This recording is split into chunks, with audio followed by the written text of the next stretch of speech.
Did you know that 82% of employees say they'd consider quitting because of a bad manager? Even more shocking, Gallup found that only 1 in 10 managers has the natural talent to lead effectively. That means most of us will work under a bad boss at some point in our careers. A bad manager doesn't just make your day stressful, they can stall your career, damage your confidence, and even affect your mental health. In fact, workplace stress caused by poor leadership costs U.S. companies an estimated $190 billion annually in healthcare expenses. But how do you know if your manager is quietly sabotaging your growth? That's what this article is all about. We'll break down 6 unmistakable signs of a bad boss and, more importantly, teach you how to deal with them. From control freaks who micromanage every move to toxic leaders who spread negativity like wildfire, this guide will help you spot the red flags early. Let's dive in. Chapter 1, The Micromanager, How to Spot the Control Freak. Have you ever had a boss who seemed to need an update every hour? That's classic micromanagement. Micromanagers often struggle with trust. They want to control every small task, leaving no room for creativity or independence. Why this matters: micromanagement doesn't just frustrate employees, it kills productivity. Research by the University of Pennsylvania found that teams with less autonomy are 31% less productive. Over time, this constant control can drain your energy and confidence. Strategies to deal. 1. Prove your reliability early, start small. 1. Share progress regularly and meet deadlines consistently. 1. This can help ease their need for control. 2. Be proactive with updates, instead of waiting for them to ask, send a quick email at the end of the day. 2. Here's what I accomplished today can show them you're on top of things. 3. Request clear boundaries, ask, what's the level of detail you'd like me to provide? 3. This simple question sets expectations and helps you avoid oversharing. Trust is the glue of life. It's the most essential ingredient in effective communication. Stephen Covey, The 7 Habits of Highly Effective People. Chapter 2, The Ghost Manager, Vanishing Leadership. On the flip side, some managers are impossible to find. They don't reply to emails, they skip meetings, and they seem to vanish when you need them most. This ghosting isn't just annoying, it leaves employees lost and demotivated.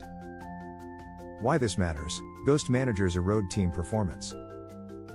A study by ADP Research Institute shows that employees with disengaged managers are 45% more likely to underperform. Without guidance, it's easy to feel like you're swimming in the dark. Strategies to deal. 1. Book one-on-one time, proactively schedule regular check-ins. 1. Even 15 minutes weekly can make a big difference. 2. Document everything. If your boss isn't giving feedback, create your own. 2. Keep track of achievements and challenges to bring up during meetings. 3. Rely on peer support. If leadership is absent, lean on colleagues for advice or mentorship. 3. Sometimes, a strong team can fill the gaps. A good manager doesn't disappear when things get tough, they step in and guide. If you're constantly left holding the bag, it might be time to rethink your options. Chapter 3, The Credit Thief. When success is never yours, few things feel worse than pouring your heart into a project, only for your boss to take all the credit. Unfortunately, this is more common than you might think. Harvard Business Review found that 1 in 5 employees has experienced a manager taking credit for their work. Why this matters: when your hard work isn't recognized, it chips away at motivation. You start to wonder if it's even worth putting in the effort. Over time, this can lead to burnout and resentment. Strategies to deal. 1. Claim your wins publicly. When presenting results, use I and we statements. 1. For example, I analyzed the data, and we achieved X results. 2. Keep a record of contributions, document your input for every project. 2. A simple list can be your backup if you ever need to prove your work. 3. Give credit to others, set the tone by recognizing your team's work. 3. When you model this behavior, it's harder for a manager to justify taking all the praise. Recognition is not a scarce resource. You can't use it up or run out of it. Susan M. Heathfield, HR expert. If you've learned something so far, make sure to subscribe for more career tips like this. We're just getting started. Chapter 4, The Inconsistent. The leader who changes the rules. Nothing is more frustrating than a boss who can't make up their mind. One day, a task is a top priority, the next, it's forgotten. Inconsistent managers leave their teams confused and stressed because the goalposts keep shifting. Why this matters: inconsistency causes chaos.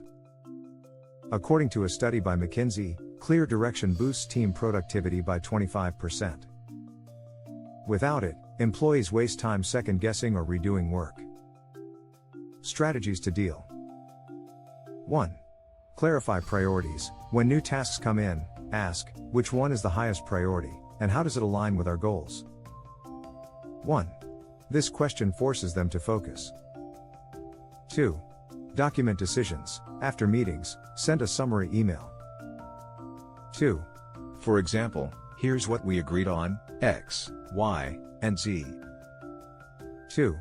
This helps create accountability. 3. Anticipate changes. If your boss flip-flops often, build flexibility into your planning. 3. Leave room in your schedule for adjustments, so you're not caught off guard. A goal without a plan is just a wish. Antoine de Saint-Exupéry. Chapter 5, The Blame Game. Champion. Never taking responsibility. Ever been blamed for something that wasn't your fault? Some managers are quick to point fingers when things go wrong but disappear when it's time to own up. This behavior isn't just unfair, it's toxic. Why this matters: blame cultures destroy trust. A study by Zinger/Folkman found that leaders who take responsibility are rated 70% higher in effectiveness. When a manager shifts blame, it creates fear and discourages risk-taking. Strategies to deal. 1. Document everything. If you suspect your boss may blame you, keep records of conversations and decisions. 1. A simple email trail can be your best defense. 2. Speak up diplomatically. When wrongly accused, respond calmly. 2. For example, I'd like to clarify that the decision was made in our meeting last Thursday. 3. Build a support network. If blame shifting is common, make allies in your workplace. 3. When others know your true contributions, they're more likely to back you up. It is not only what we do but also what we do not do for which we are accountable. Molière. Chapter 6, The Toxic Influencer. A manager who spreads negativity. Some managers aren't just bad at their job, they spread toxicity like wildfire. They gossip, criticize, or foster drama, turning the workplace into a hostile environment. Toxic managers don't just harm morale, they can derail careers. Why this matters: negativity is contagious. Research from the University of Michigan shows that teams exposed to toxic behavior are 30% less productive and more likely to experience burnout. Worse, toxicity often spreads to other employees. Strategies to deal. 1. Set emotional boundaries. Don't let their negativity affect you. 1. If they rant, respond with neutral phrases like, "I'll keep that in mind." 2. Focus on solutions. Shift the conversation. 2. For example, if they're complaining, say, "What do you think we can do to improve this?" 3. Document toxic behavior. Keep notes of any inappropriate comments or actions. 3. This isn't just for your peace of mind, it could be useful if you need to report them. People who repeatedly attack your confidence and self-esteem are quite aware of your potential, even if you are not. Wayne Gerard Trotman. If you've made it this far, hit the subscribe button. We'll keep bringing you content to help you grow your career and stay ahead in the game. Bad managers are everywhere, but with the right strategies, you can protect your career and thrive despite them.